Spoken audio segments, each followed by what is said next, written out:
Mose, of course, the other big sporting event this weekend is the final of the African Cup of Nations.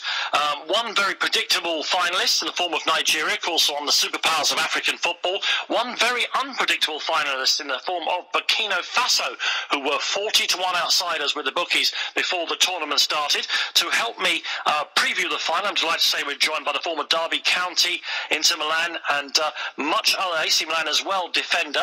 He's also well known, of course, because anyone who's ever played Championship Manager knows that he was brilliant on it, and he himself says on his Twitter feed he's a Championship Manager legend. I'm delighted to say we're joined by Taribo West. Good evening, Taribo. Good evening. Thank you very much for joining us. As I was saying, Nigeria, you might have predicted getting to the final, but not Burkina Faso. A big surprise. Yes, yes. There's somewhat of an unknown quantity in the tournament. Nigeria actually drew 1-1 with them in the last game of the group. Nobody really knew what to expect from them. They haven't got many popular players. But this is the AfCON Cup of Nations. Zambia won the tournament last time. Anything can happen. Yeah, I mean, it didn't used to be like that. I used to expect that Nigeria or one of the big, powerful North African teams, Egypt, they won a lot of tournaments, but now it's much harder to predict. How important is it for Nigeria, though, to perhaps put themselves back at the top of the table in Africa by winning this tournament? Oh, it is absolutely massive. To the people of Nigeria, there's nothing bigger than football. Unfortunately for me, being a Tottenham fan, a lot of the people support Arsenal, but they're all very, very passionate about the football. It's been too long since Nigeria have done anything in major football. Well, for the people, for the country, even the president who said that he wants Nigeria to win this for the people of Nigeria, it couldn't be any bigger. But Taribo, I mean, Nigeria obviously is a massive country, huge population of people, and just lots and lots of players playing at the very highest level in Europe, including here in the Premier League. Why has it been so long since they actually pulled their weight in the African Cup of Nations? There's a lot of politics in the AfCON game. It's hard to describe to you guys. Obviously, knowing from the inside, I know that there's a lot of things that go on that people do not hear about. A lot of the players are not happy with the way management is run, the way the teams are managed. But with this latest batch of players, it's obvious with players like Moses, Obi Mikel, they're playing for Chelsea, European champions. They should be winning things because they've got these players that, have won things in the past.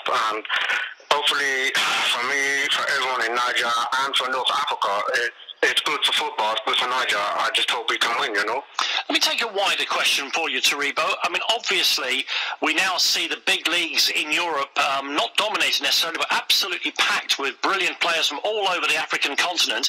When I look at the African Cup of Nations, I still see an awful lot of Europeans coaching these teams. When will we see African coaches taking over these national sides? Again, this is a massive problem. There isn't the funding in Africa the way there should be, so a lot of people are disgruntled to get into the coaching because they don't feel that there's a opportunity to make money and the players to work with. Most of the players go to Europe before they stay in Africa, so they feel like it's almost like a dead-end job. But with Keshi in control of the Niger team now, he is looking to be the first team to win. The first black African coach to win the cup since 1992. All European, mostly white people. So for Niger and for black people, this is very good. Awuba. Absolutely. Let me ask you about the effect that Victor Moses has had on the Nigerian team. Obviously, his transfer from Wigan to Chelsea has put him into the spotlight. How's he done in this tournament? I think he's done pretty well. Yes, he's been the familiar standout player. It's hard to explain how good he is when he's playing with some players that don't play at the high level. So maybe he looks better than he is for the Niger team. But for Chelsea, he's been good this season.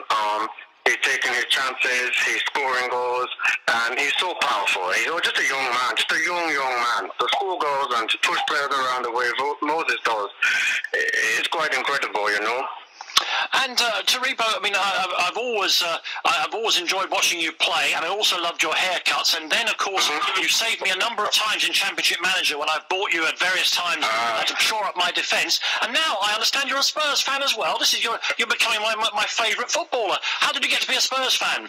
Yes, yes. Well, I've actually been a good friend of Manu Adebayo for quite a few years now. Unfortunately, he used to play for us now. I forget about that because that's not important. They're just a small club in South London. Yeah. Basically, he invited me to the game last year. I enjoyed it. White Hart Lane, nothing like it. The atmosphere. English football has good atmosphere, but White Hart Lane is one of the best, you know. And yeah, me and Manu go way back. I just really enjoyed the games, and I love the player, you know. I love that player. What a player. Yeah. Taribo, if you're such big mates with Emmanuel Adebayo, could you tell me where he is right now? I wish I could tell you, man. I wish I could tell you. Could you text him and tell him there's a game tomorrow morning? Yes, yes. Well, this is Manu for you, you know. He does his own thing. He doesn't worry about what other people think. He does his own thing. I heard he got a private jet. All the player, instead of flying home like the Togo Federation asked them to do, Manu said, no, I'll pay for hotel. We'll hang around for another day or two. And typical Manu, things go wrong. That was a week ago. Don't talk to me about this, man. No. Listen, it's been an absolute pleasure to talk to you, and enjoy the games. I think you're going Spurs tomorrow. It's been brilliant to talk to you. Thank you very much. That's a preview of the African Cup of Nations with the legend that is Taribo West. And let's get ourselves back for the latter stages of the game at Vicarage Road. Watford against Palace. Watching the TalkSport, the Moose. 4 minutes to go.